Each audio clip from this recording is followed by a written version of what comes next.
Ang tao nga adunay Kristo, dili gayud siya mapakyas sa iyang pagkinabuhi dinhi sa kalibutan, ug dili gayud siya hikalimtan sa Dios sa iyang pagkinabuhi dinhi sa kalibutan. Ug kana nga tawo igsuon, dili gayud kana siya malisang ug naay mga katalagman, mga pagsulay nga moabot sa iyang kinabuhi. Tungod kay lig-on man ang iyang pagsalig ug pagtuo ngadto sa Ginoo.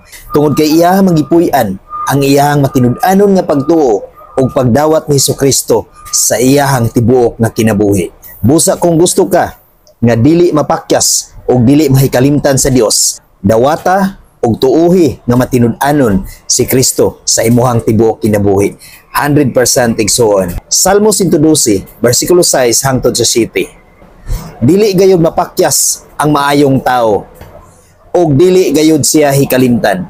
Sa versikulo 7, dili siya malisang ug moabot ang daotang balita. Lig-on ang iyang pagtuo ug nagsalig siya sa Ginoo. God bless sa tanan.